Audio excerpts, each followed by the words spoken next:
To the Capitol now, where things are looking up in the budget battle that's been raging at the state Capitol. By law, the budget must be in place by April 1st, which is Wednesday. But in order for it to be voted on in time, the actual budget bills would have to be agreed to by 12 a.m. Sunday so they can age, as it's called.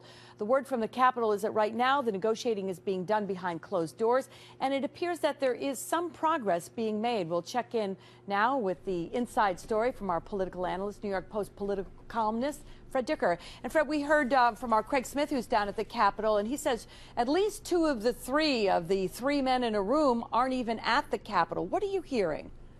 Well, there is really progress being made, so that's the good news, Liz. That's absolutely right. People work the phones these days. They don't have to physically be there. The governor is speaking to the legislative leaders. It's different this time. He's not having meetings as much on the second floor as the governor traditionally does, as much as he's meeting privately with the Senate leaders and with the Assembly leaders. They appear to have a good deal of agreement. Some bills are going to be printed probably tonight, but these are the non-controversial ones. This afternoon, the governor's council gave a briefing to the self-described good government groups on what's going to be in an ethics package. And Dean Skelos, the Senate Republican leader, said he thinks an ethics bill could be printed as soon as tomorrow night.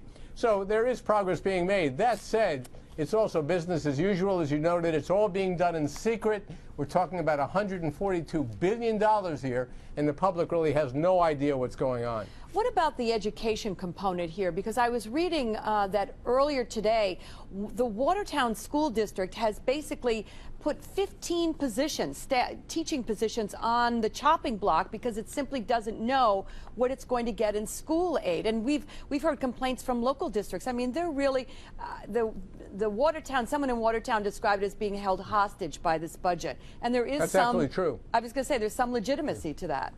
There's a tremendous amount of legitimacy. That's not resolved yet. The governor has done something here, Liz, that we've never seen before.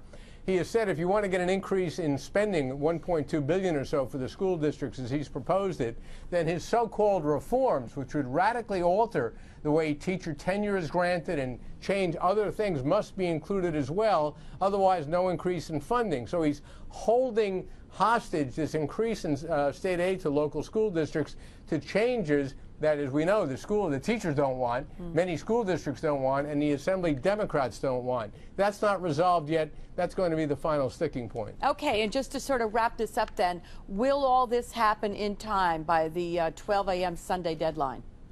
Well, it really has to be passed by Tuesday at midnight. So I think it'll happen by then. They can always have a message of necessity on some bills. And by the way, there's no legal obligation that they have an on-time budget. If there really was one, we would have had a lot of legislators and governors going to jail. The only thing in the law says the fiscal year starts April 1. That's all it says. Yeah. There's no mandate that you have to have an on-time budget. It always seems, though, if you let it slide, somehow you let it slide, and then it could slide for a while. But we'll see. Well, we did that for decades. Absolutely. Yes, I remember that very well.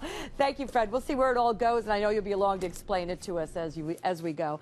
Fred's on the radio, live from the state capitol, weekday mornings, 10 to 11, Talk 1300 a.m.